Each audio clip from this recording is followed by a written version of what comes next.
ഇപ്പോൾ 2 ദിവസമായിട്ട് വെയിലൊക്കെ മാറി നല്ല മഴയൊക്കെ പെയ്യുന്നുണ്ട് കേട്ടോ. അപ്പോൾ ചെറിയൊരു വെയിൽ കണ്ടപ്പോഴേക്കും ഞാൻ വേഗം നമ്മുടെ പച്ചക്കറി തോട്ടത്തിലോട്ട് വന്നേ. നമ്മൾ നട്ട മുളകിൽ ആദ്യമായിട്ട് ഉണ്ടായേക്കണ മുളകാണ് കേട്ടോ ഇത്. അപ്പോൾ അത് കണ്ടപ്പോൾ ഭയങ്കര സന്തോഷമായിരുന്നു. പക്ഷെ ഞാൻ കാന്താരി എന്ന് പറഞ്ഞിട്ടാണ് ഇത് മേടിച്ചുകൊണ്ട് വന്നത്. പക്ഷെ ഇത് വളർന്നു വരുന്നിട്ട് വേറെ ഏതോ മുളകായിട്ടാണ് കേട്ടോ തോന്നുന്നത്. എന്തായാലും കുഴപ്പമില്ല.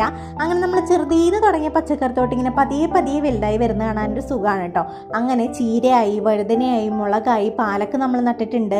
വഴുതനയിൽ പൂവൊക്കെ ഉണ്ടായി തുടങ്ങിയിട്ടുണ്ട് കേട്ടോ. അപ്പോൾ ഇതിൻ്റെ വളർച്ചയൊക്കെ പെട്ടെന്നാണ്. കാലത്ത് കുറച്ച് സമയം ഗാർഡനിലോട്ട് വന്നു കഴിഞ്ഞാൽ സമയം പോണതേ അറിയില്ല കേട്ടോ. ഇത് മീന് ഫുഡ് കൊടുത്തുകൊണ്ടിരിക്കുകയാണ്. ഈ മീനെ മഴയത്തോട്ടൊക്കെ ഒന്ന് മാറ്റി വെച്ചത് എന്തായാലും നന്നായി. അവർ നല്ല ഹാപ്പി ആയിട്ട് നീന്തി കളിച്ച് നടക്കുന്നുണ്ട്. ഒരിതിൽ വലിയ പേരും മറ്റേതിൽ ചെറിയ കുഞ്ഞുങ്ങളെയാണ് ഇട്ടിരിക്കുന്നത്. അങ്ങനെ അവർക്ക് ഞാൻ ആർട്ടിമിയ ഫ്ലേക്സ് ആണ് കൊടുത്തുകൊണ്ടിരിക്കുന്നത്. അങ്ങനെ പൂക്കളും മീനുകളെയും പച്ചക്കറി തോട്ടമൊക്കെ കണ്ടുകൊണ്ട് കുറച്ച് നേരം ഇവിടെ സ്പെൻഡ് ചെയ്യാനായിട്ട് നല്ല രസമാണ്. അങ്ങനെ പൂക്കളൊക്കെ ഉണ്ടായിട്ടുണ്ട്. ഡെയ്സിയിലൊക്കെ നിറയെ പൂക്കളായിട്ടുണ്ട്. പാലക്കിലും ചെറിയ ചെറിയ ഇലകളൊക്കെ വന്ന് തുടങ്ങിയിട്ടുണ്ട് കേട്ടോ. പക്ഷെ മഴ ആയതുകൊണ്ട് തൽക്കാലം ഇത് അവിടെ തന്നെ ഇരിക്കട്ടെ. അപ്പോൾ ഇതൊക്കെയാണ് ഇന്നത്തെ ഗാർഡനിങ് വിശേഷങ്ങൾ. അപ്പോൾ അടുത്ത വീഡിയോ ആയിട്ട് വരാം. ബൈ.